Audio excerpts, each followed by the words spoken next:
The ocean breeze slipped through the open glass walls of the beachfront wedding venue, soft and salt-kissed, mixing with the clink of wine glasses and low, happy chatter.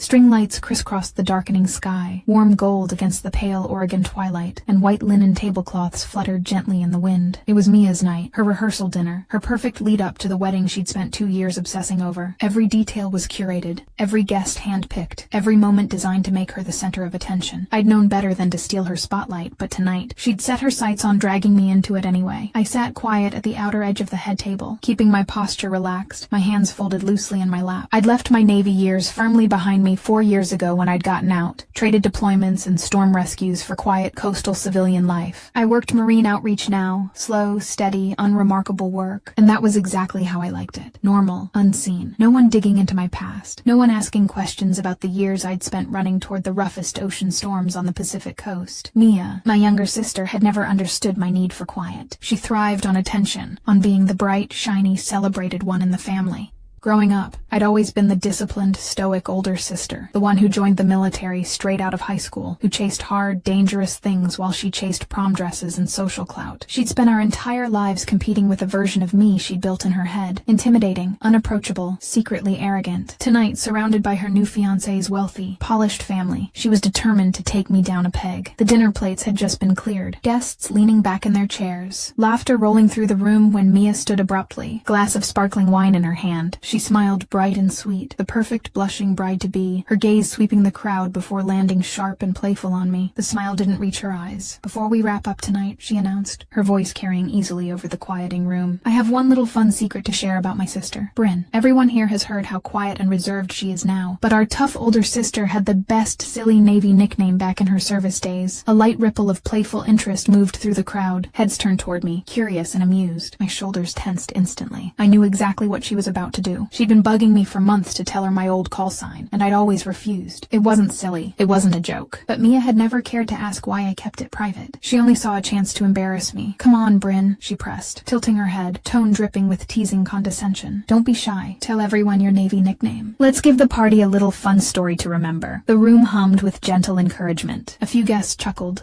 leaning in, expecting something dorky, awkward, trivial, something that would humanize me, humble me, make the stoic veteran sister look ridiculous on my perfect little sister's night. I hesitated, my jaw tightening. I could have refused. I could have brushed it off, laughed it away, shut the conversation down. But Mia was staring me down, her smile sharp with silent challenge, and I didn't want to create a scene at her own rehearsal dinner. I didn't want to be the sister who ruined her night, so I caved, quiet and flat. No fanfare, no drama. "Riptide," I said simply. One word. The room barely registered it at first. A few people blinked, waiting for the punchline, expecting me to follow it up with a silly explanation. But before anyone could laugh, before anyone could speak, a sharp, deliberate sound cut through the soft chatter. A crystal whiskey glass hitting the wooden table hard enough to make a sharp clacking noise. I turned my head, and every other gaze in the room followed mine. At the far end of the table, tucked quietly in the corner, sat the groom's 74-year-old uncle, Jude Hale. He'd been silent all night, a weathered, gray-haired man with calloused hands and sharp, faded blue eyes, sitting back and observing the crowd without joining in. A retired Navy man. I'd heard someone murmur earlier, but I'd paid it no mind. Now he was frozen stiff. His hand hovered over the empty space where his glass had just been set down. His entire body had gone rigid, his easy, elderly relaxation vanishing in an instant. The warm, polite neutrality on his face dropped completely, replaced with a hard, grave, unshakable seriousness that swept over his features like a storm rolling in off the ocean. The playful hum of the room died instantly. No one laughed anymore. No one smiled. The air turned thick and still, every guest sensing the abrupt shift in energy, unsure what was happening or why the gentle old veteran had suddenly gone cold. Jude's gaze locked directly on Mia, steady and unyielding, no longer the quiet family guest. His voice was low, graveled with age and decades of maritime command, loud enough for every single person in the venue to hear clearly. "You owe her an apology. Right now." The words hung suspended in the stunned silence. Mia's smile shattered. Her eyes went wide, shocked and confused, her confident poise crumbling in a single second. She stared at him, flabbergasted, glancing around the room at the confused, watching crowd. "Well, what?" she stammered, her voice small and shaky. "It was just a joke. I was just teasing her. This is not a joke." Jude cut her off. No anger, no raised voice, only unbreakable authority. "Apologize."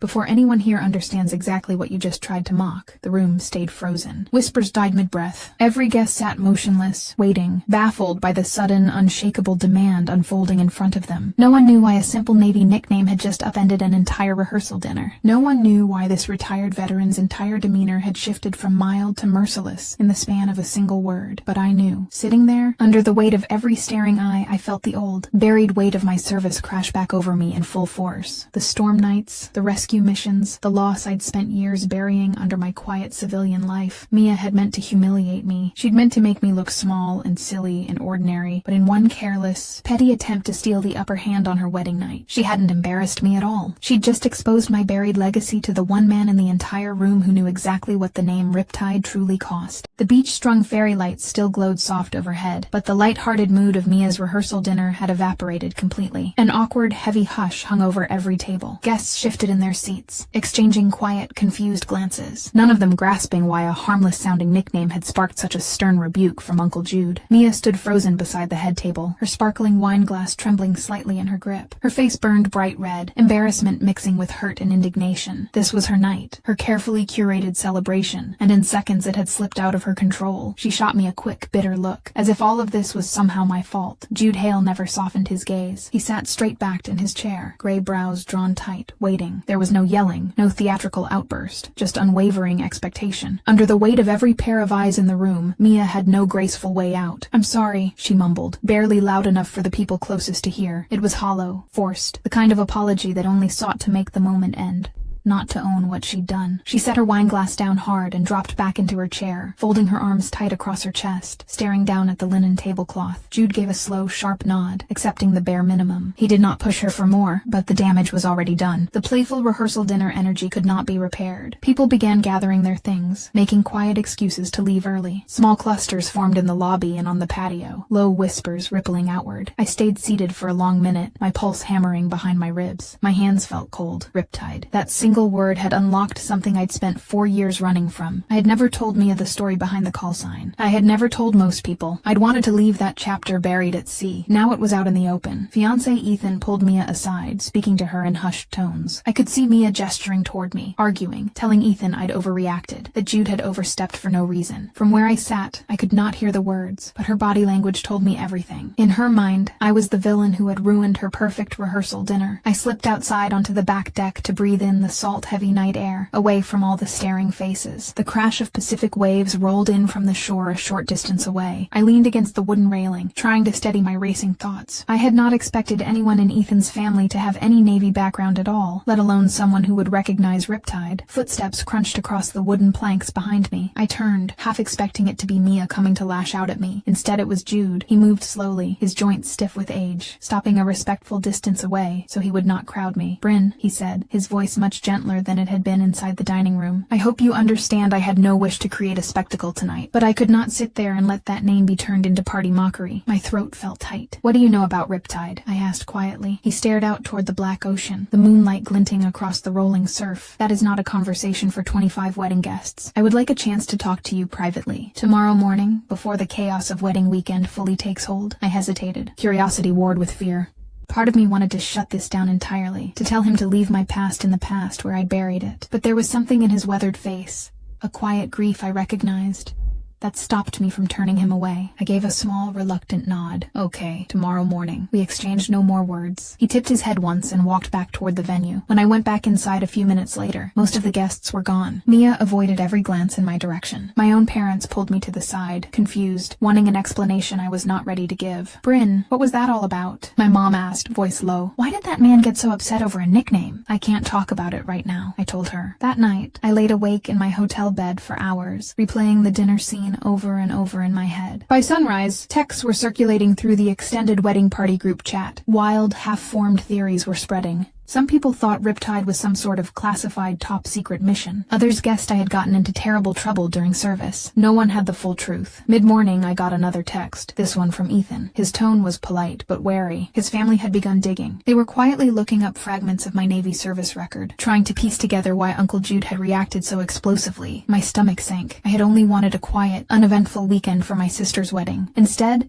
My long-buried military history was under investigation by the groom's entire family, and tomorrow I was going to sit down with Jude Hale, and whatever secret lay behind the name Riptide was finally going to surface. The morning sun filtered through the coastal hotel curtains, bright and unforgiving, matching the tense energy hanging over the entire wedding party. I barely slept, my mind stuck looping through Jude's grave reaction, Mia's burning embarrassment, and the quiet fact that my hidden military past was no longer hidden at all. The wedding weekend was supposed to be about celebration and family unity. Instead, it was splitting our household wide open. I'd agreed to meet Jude at a quiet beachside cafe 10 minutes from the venue, early enough to avoid wedding crowds. I dressed simply, pulling on a faded flannel and jeans, trying to blend back into ordinary civilian life, even though I knew the ordinary version of my weekend was already gone. When I arrived, Jude was already seated at an outdoor table, a black coffee in front of him, watching the low tide roll across the sand. He gestured for me to sit, and I slid into the chair across from him, tense and guarded. There were no pleasantries, no small talk about the weather or the upcoming wedding. He leaned forward, his gaze steady and serious. Riptide was not a unit name, he said immediately. It was a single operator call sign, reserved for the lead rescue swimmer on high-risk Pacific storm recovery missions 4 years running. You were the last active Riptide. My breath caught. I'd never told anyone outside my chain of command the full weight of that title. Civilian friends only knew I'd done search and rescue. My family knew nothing. Most call signs are generic, Jude continued. Riptide was earned. You pulled 7 people from fatal storm surges in your final year. Everyone in your team survived every mission but one. The last one. I stared down at my coffee, my fingers tightening around the mug handle. The memory crashed over me in sharp, unfiltered waves. The winter storm, the overturned fishing vessel, the impossible current, the teammate I couldn't save. I was led swimmer, I whispered. I made the call to go in too late. Jude's expression softened, but his tone stayed firm. You made the call the situation required. You saved 3 lives that night. You could not save everyone. Command documented it as unavoidable. Your unit was commended. Your family never knew any of it? I shook my head. I came home quiet. I didn't want medals. I didn't want stories. I just wanted to be normal again. He nodded slowly, understanding settling over his features. That's why your sister's joke cut so deep. People mock silly nicknames. They don't mock Riptide. That name represents every storm you walked into, every life you pulled out, every loss you carried home. Before we could talk further, my phone buzzed repeatedly in my pocket. Mia's name flashed across the screen over and over. I ignored the calls, but a flood of texts popped up seconds later, sharp and furious. You're doing this on purpose. You're trying to make me look terrible on my wedding weekend. Everyone's asking about your secret military past and making me look shallow and petty. Just admit you're jealous. Of me. My chest tightened. She still didn't get it. She still believed I was orchestrating all of this to steal her spotlight, that my buried trauma was some personal attack against her perfect day. She had zero awareness of what she tried to mock, zero remorse for forcing my pain into public view. I texted her back calmly. I'm not doing anything. I didn't start this. I just want your weekend to be peaceful. Let's talk when you're ready to be reasonable. The reply came instantly, colder than before. No, you ruined my rehearsal dinner. You owe me an apology. I locked my phone, exhausted. Jude watched me, his expression knowing. Siblings carry lifelong rivalries, he said quietly. But she crossed a line last night. She tried to weaponize your quiet for her own gain. I stood up, finishing my coffee in one slow sip. I need to fix this before it destroys her wedding day. Jude's gaze sharpened. Be careful, Bryn. Some bridges your sister burns cannot be rebuilt with politeness alone. She's not upset about the dinner. She's upset because for once your quiet past outshines her perfect present. His words landed true and heavy. I left the cafe with a heavy heart, determined to de-escalate the conflict, unaware that Mia was already spreading a new version of the story to every wedding guest she could find. By midday, the rumors had shifted entirely. Now people were whispering that I was secretive, arrogant, emotionally cold, that I'd humiliated a poor bride over a stupid nickname. Mia was painting herself as the victim. I arrived back at the wedding venue to find her surrounded by her bridesmaids, all of them shooting me cold, judgmental glances. She caught my eye across the lawn and lifted her chin in silent challenge. The sibling war was no longer simmering. It was officially out in the open. The wedding venue lawn glittered with white floral arrangements and draped fabric, but the air felt icy between me and every member of Mia's bridal party. I'd spent the whole morning hoping to smooth things over, to diffuse the tension before today's final pre-wedding events bled into tomorrow's ceremony. I still believed we could reset, that we could get through her wedding weekend without permanent damage to our sisterhood. I was wrong. Mia had weaponized the overnight gossip completely. She'd told every bridesmaid, every groomsman, every distant relative that I'd intentionally embarrassed her at her own rehearsal dinner, that I'd pulled out some mysterious military power move to make her look cruel and immature in front of her new family. She framed herself as the gentle, wronged bride and me as the bitter, jealous older sister, hell-bent on ruining her happiness. People bought it. I could feel the shift in how everyone spoke to me. Polite but distant, hesitant, like I was a volatile secret waiting to explode again. Even our parents fell quiet around me, unsure who to side with, desperate to keep the wedding weekend peaceful. They urged me repeatedly to just let it go, to apologize for overreacting, to give my sister her moment. No one stopped to ask what the nickname actually meant. No one asked why Jude had reacted that way. No one asked what I'd lived through. I made the mistake most conflict-weary people make. I chose peace over truth. I found Mia alone in the bridal suite late afternoon, touching up her wedding day trial makeup,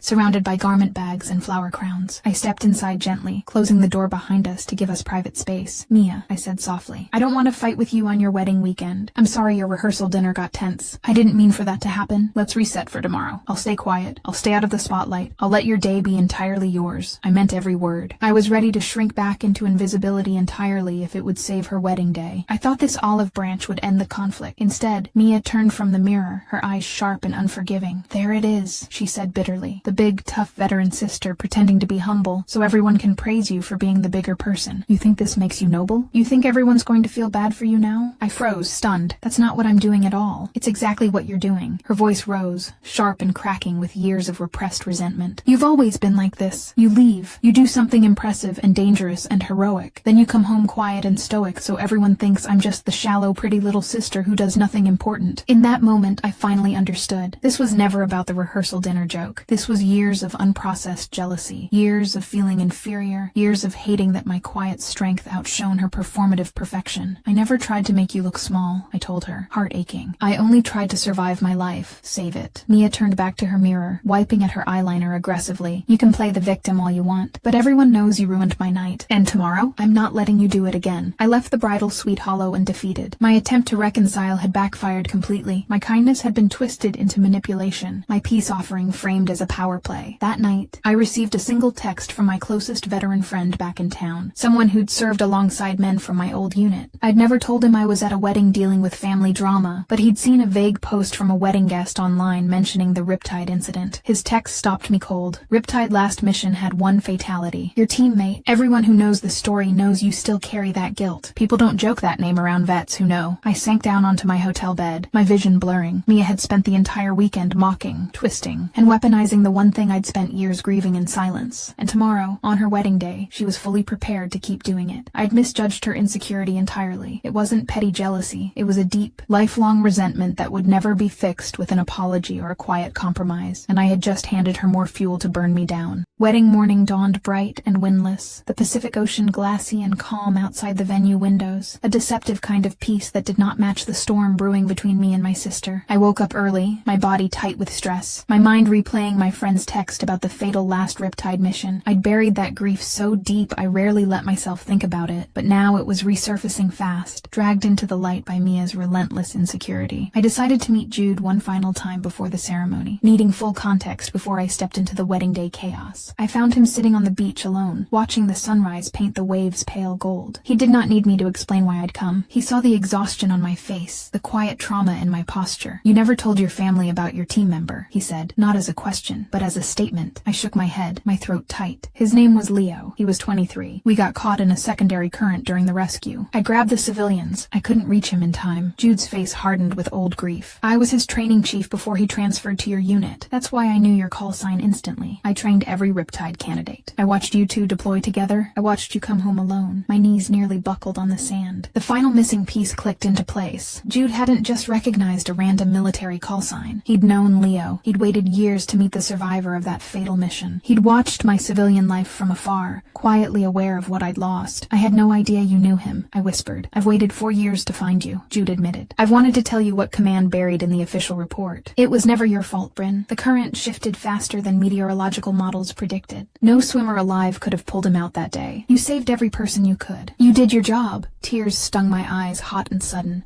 For 4 years, I'd carried the weight of Leo's death like a personal failure. I'd isolated myself, avoided recognition, refused to talk about my service because I believed I hadn't done enough. I'd lived in quiet self-punishment, convinced my best wasn't sufficient. Jude's quiet, certain absolution cracked open the grief I'd sealed away for years, but the emotional breakthrough was cut short by a frantic text from our mom. "Mia's wedding toast is written. She's reading it to the bridesmaids now. She's making a joke about your fake tough military hero act. She's mocking your nickname in front of everyone tomorrow. tomorrow. My blood turned cold. After everything that had happened, after the entire weekend's tension, after learning the true weight of the name I carried, Mia was still planning to mock my service in her public wedding toast. She was going to stand in front of every guest, every family member, every new in-law, and turn my dead teammate's legacy into a joke for wedding entertainment. I ran back up the beach toward the venue, my heart hammering. I couldn't believe she would go this far. Petty rivalry was one thing. Disrespecting a fallen service member, weaponizing my trauma for a cheap laugh on her wedding day, was something entirely darker. When I reached the bridal suite hallway, I could hear her voice through the closed door, bright and playful, delivering lines of the toast to her cheering bridesmaids. And of course, we all have my sister, our very dramatic, very mysterious Navy veteran with her scary ocean nickname that apparently broke a whole room of adults last night. Laughter echoed through the wood. I stopped in the hallway, frozen and hollow. I'd spent years protecting my family from my pain. I'd hidden my grief to keep them comfortable. I'd shrunk myself small so Mia could always be the bright, celebrated, beloved one. And she was about to reward that kindness by publicly mocking my dead teammate and my survivor's guilt on the biggest day of her life. The midpoint truth crashed over me, irreversible and clear. This was never about a joke. This was about destroying me entirely to make herself shine brighter. The bridal suite laughter burned in my ears long after I stepped away from the hallway. I walked numbly back to the hotel room, my bare feet silent on the carpet, my chest tight with a kind of grief I hadn't anticipated. I wasn't just grieving Leo anymore. I was grieving the sister I'd loved and protected my whole life, the girl I'd grown up with, the sibling I'd always defended, the family member I'd quietly sacrificed for over and over again. She didn't exist anymore, not in this moment. All morning, family members found me one by one, pulling me aside with the same gentle, insistent plea. Just let her have her day. Don't ruin the wedding. It's just a silly toast joke. Don't take it so seriously. Can't you be the bigger sister for once? No one understood what was at stake. No one knew Mia was about to mock a fallen service member's legacy. No one knew I carried survivor's guilt from that mission. To everyone else, this was just oversensitive sibling drama. To me, it was public desecration of everything I'd lost. My parents' words hurt the worst. They told me I was being selfish, that I was holding on to grudges, that I needed to release the tension and smile for my sister's wedding photos. They chose the wedding's perfect atmosphere over my truth. They chose comfort over their daughter's trauma. In that moment, every layer of family trust collapsed completely. I'd spent my whole life being the reliable one, the strong one, the uncomplaining one. I joined the military young, built resilience, handled loss silently, never burdened them with my pain. And now, when I finally needed them to stand with me, they stood against me entirely. I texted Jude, broken and raw. She's going to mock Riptide in her toast. He replied within seconds. I'll be in the front row. She will not get away with dishonoring that legacy. I stared at the words, grateful but terrified. I didn't want her wedding day destroyed. I didn't want public spectacle. I didn't want drama, but I couldn't let her do it. I couldn't let my dead teammate's name become a wedding punchline. Hours passed in a gray, exhausted blur. Bridesmaids hurried past me. Groomsmen laughed and joked. Guests gathered for pre-ceremony photos. Everyone was glowing with wedding joy, while I sat alone in a quiet corner, unraveling internally. My physical stress flared hard. My chest felt tight. My hands shook. My old mission anxiety spiked after years of being dormant. I'd worked so hard to heal, to build a peaceful civilian life, to leave the trauma in the past. One sister's petty insecurity had unraveled months of quiet healing in a single weekend. Late in the afternoon, Jude found me sitting alone on the back patio. He looked tired, older than he had just days before, and when he spoke, his voice was quiet and heavy. I didn't tell you the whole truth yesterday, he said slowly. I'm terminally ill. I've been waiting years to find you so I could close the book on Leo's mission before I go. I needed you to hear officially that it was never your fault. I needed you to finally forgive yourself. My breath vanished. All this time, his urgency, his gravity, his need to speak with me, it wasn't just about setting the record straight. It was about final closure for him too. A dying veteran trying to settle the last unresolved grief of his career. I don't have much time left, Jude told me softly. That's why I reacted so fiercely at the rehearsal dinner. I couldn't let that name, that team, that boy's memory be mocked while I was still breathing to stop it. I sat frozen, tears spilling silently down my cheeks. Everything shifted in that moment. The weekend's drama was no longer just sibling rivalry. It was a collision of my buried trauma, a dying veteran's final piece, and my sister's desperate hunger for validation. I'd hit absolute rock bottom. My family didn't believe me. My sister was set on publicly humiliating my trauma. The only person who understood my pain was fighting his own final battle. But in that lowest moment, something hardened inside me. I would not shrink anymore. I would not stay quiet to preserve everyone else's comfort. I would not let Leo's memory, or my trauma, or Jude's final wish be disrespected for a cheap wedding laugh. The wedding day was hours away, and I was finally ready to stop letting everyone else's peace come before my truth. After Jude shared his truth about his illness, I stopped wasting energy on grief and started focusing on purpose. I'd spent the entire weekend passive, apologetic, shrinking small to keep the peace, begging my family to see reason. That strategy had only left me isolated, wounded, and powerless. powerless. Today,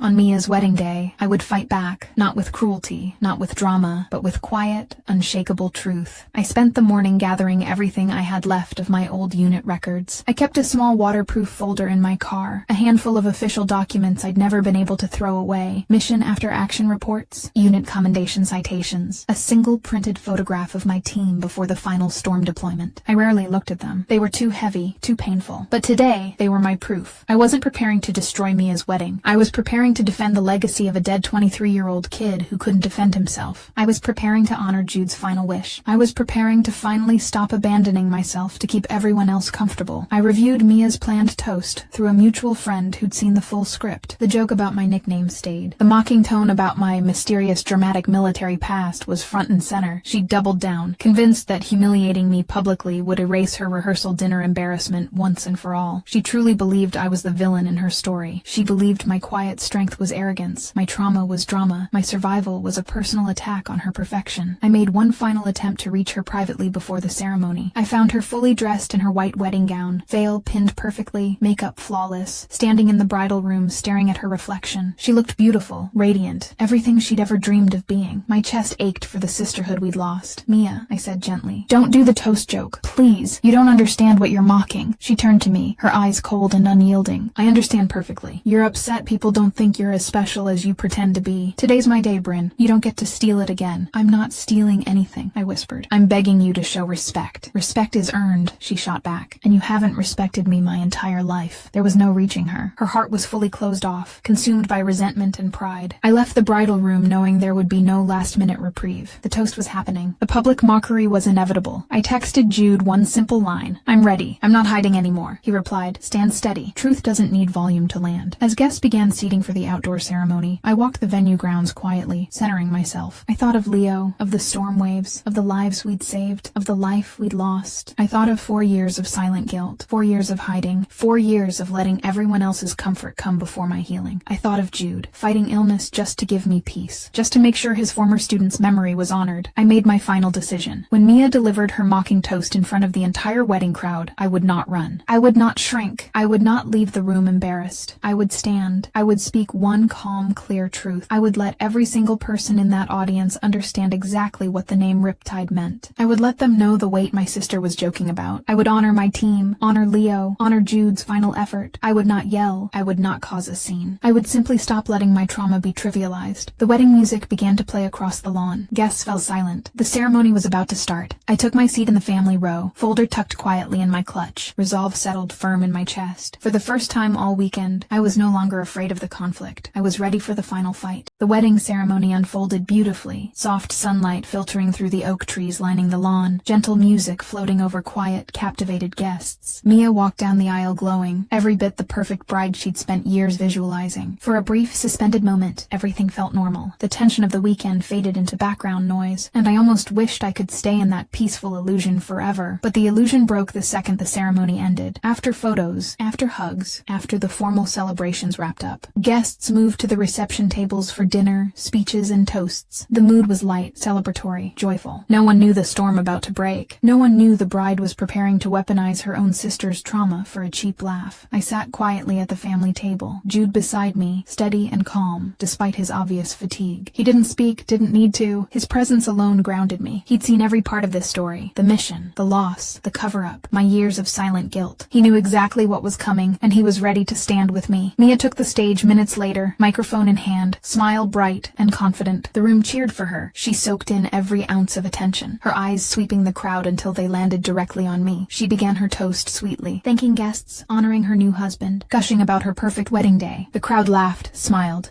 teared up at her gentle words. Everything was warm and lovely until she shifted tone, playful and sharp. And of course, she said, grinning out at the crowd, I have to thank my wonderful older sister, Bryn, for making my rehearsal dinner so unforgettable this weekend. Bryn loves being mysterious and tough and dramatic with her scary Navy Riptide nickname. Before she could deliver the punchline, I stood slowly from my chair. The room quieted instantly. All heads turned toward me. Guests blinked, confused, unsure why I was standing mid-toast. Mia's smile faltered, her confidence wavering for half a second before before she locked her jaw, determined to finish her joke anyway. I spoke before she could continue, my voice steady, clear, and unrushed, loud enough for every corner of the reception hall to hear. Riptide was my rescue swimmer call sign during Pacific Storm recovery missions, I said calmly. During my final deployment, my team saved 3 civilian lives from a fatal coastal surge. My teammate Leo did not come home. He died in that storm. That nickname is not a joke. It's the name of the mission where my best friend died serving our country. The room went dead silent. Every smile dropped. Every laugh died mid-breath. The joyful wedding energy evaporated completely, replaced by stunned, reverent silence. I continued unshaken, my voice soft but unbreakable. I've never spoken about this publicly, because I've spent 4 years grieving alone. I've never asked for attention, never wanted praise, never wanted anyone's sympathy. But I will not let his memory be mocked at a wedding reception for entertainment. Mia stood frozen on stage, microphone trembling in her hand, her face drained of all color. Her perfect, polished wedding day composure shattered completely. She had no comeback, no joke, no playful deflection. She just mocked a dead service member in front of every single person she loved and wanted to impress. The power shift in the room was instantaneous and irreversible. Where guests had once seen me as bitter, dramatic, jealous, they now saw a quiet survivor carrying unspoken grief. Where they'd seen Mia as a wronged, sweet bride, they now saw a petty, insecure young woman who'd weaponized her sister's trauma for clout. Jude stood beside me slowly, his voice graveled and firm for the entire room to hear. I supervised that mission. That young man's death was not Bryn's fault. She carried that guilt alone for 4 years while her own family mocked her service. A murmur of shock rippled through the crowd. Bridesmaids stared at Mia in disbelief. Her new husband's family looked horrified and disappointed. Our own parents sat stunned, guilty and ashamed, finally understanding exactly what they'd pressured me to dismiss all weekend. Mia's entire perfect wedding narrative crumbled around her. Her hidden insecurity, her lifelong resentment, her petty cruelty, all of it exposed in front of everyone. The spotlight she'd fought so hard to keep. It was no longer on her beautiful wedding day. It was fully, finally, on the truth she'd spent years avoiding. The stunned silence stretched on for long, heavy seconds after Jude finished speaking. No one moved. No one spoke. The wedding reception's glittering, celebratory atmosphere was completely gone, replaced by a quiet, somber gravity no one could ignore. Mia stood alone on the stage, microphone loose in her fingers, her perfect wedding day mask fully shattered. The crowd was no longer looking at her with admiration or joy. They were looking at her with disappointment, confusion, and quiet judgment. Everyone now understood exactly what she'd tried to do. She'd attempted to publicly humiliate her sister's military trauma and a fallen service member's memory for a meaningless wedding laugh. I stood calm and steady, no anger in my posture, no desire to shame her. I only wanted the truth to land. I only wanted Leo's memory honored. I only wanted the endless cycle of sibling competition to end. Mia's voice shook when she finally spoke, small and brittle over the speakers. I didn't know. I had no idea anyone died. It was a weak, hollow defense. I walked slowly toward the stage, stopping at the bottom step so we were eye level, no audience separation between us. You never asked, I said quietly. You never wondered why I never spoke about my service. You never wondered why I hated that nickname. You only assumed the worst of me. You only wanted to feel bigger by making me smaller. Tears flooded Mia's eyes, genuine and raw for the first time all weekend. Her pride cracked completely, her perfect bride facade crumbling into the insecure girl she'd always been underneath. I was jealous, she whispered, finally admitting the truth she'd hidden her whole life. You were always the brave one, the strong one, the one everyone admired. I just wanted one day where I was the special one. I didn't mean to hurt you this badly. Her confession hung in the quiet room, raw and unfiltered. For years, I'd thought our rivalry was about my choices. I'd thought she disliked me for being quiet, for being reserved, for choosing military service over normalcy. But it had never been about me. It had always been about her own fear of being ordinary, her own insecurity, her own desperate need to outshine someone, anyone, to feel worthy. I never wanted you to feel small, I told her honestly. I only wanted you to love me without competing with me. The crowd listened silently, respectfully, no longer spectators of drama, but witnesses to a long-broken sisterhood, finally confronting its wounds. Mia stepped down from the stage, walking toward me in her white wedding gown, tears streaming down her face. She didn't argue anymore. She didn't defend herself. She simply stood in front of me and apologized, genuine and unguarded. I'm so sorry, Bryn. I'm so sorry I mocked your pain. I'm so sorry I disrespected your friend. I'm sorry I've spent our whole lives competing with you instead of loving you. I accepted her apology quietly. The damage wasn't erased instantly. 4 years of guilt, a weekend of public humiliation, years of repressed sibling resentment couldn't be fixed in a single moment. But the lie was dead. The rivalry was broken. The toxic dynamic that had defined our sisterhood for our entire lives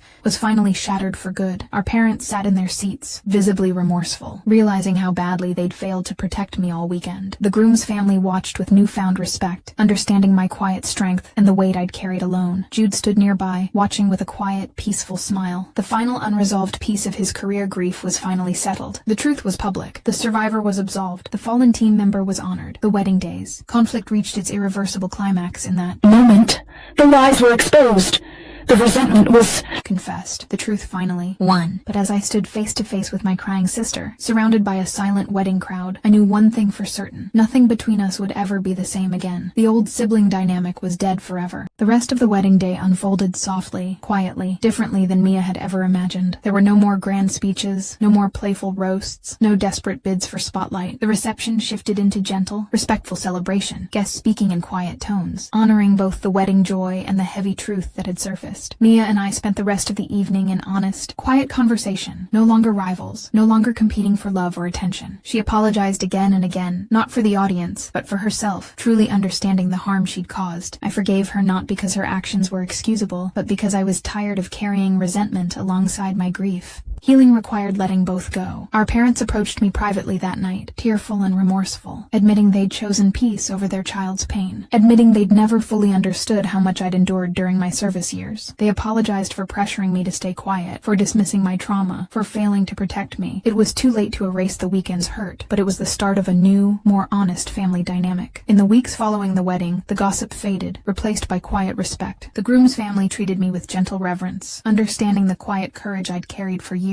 They no longer saw a mysterious, reserved veteran. They saw a survivor. Jude reached out to me one final time a month later. He sent me a handwritten letter, along with a small, faded navy patch from the old Riptide unit. His words were simple and final. You've carried guilt long enough. You're free now. Leo's memory is honored. My mission is complete. A week after sending the letter, Jude passed away peacefully at home. I grieved him deeply. He'd been the only person in my life who fully understood every layer of my pain, every weight I'd carried alone. He'd given me the greatest gift I'd ever received. Absolution. He'd freed me from 4 years of self-blame. In the months after the wedding, Mia and I rebuilt our sisterhood slowly, carefully, with firm, healthy boundaries. We no longer competed. We no longer resented each other's strengths. She learned to celebrate her own worth without diming mine. I learned to stop hiding my truth to keep everyone comfortable. We talked openly about her lifelong insecurity, about my military trauma, about the years of miscommunication and resentment that had poisoned our relationship. We learned to love each other honestly, without masks, without competition. I finally let myself heal. I visited Leo's memorial plaque at the Veterans Center near my home.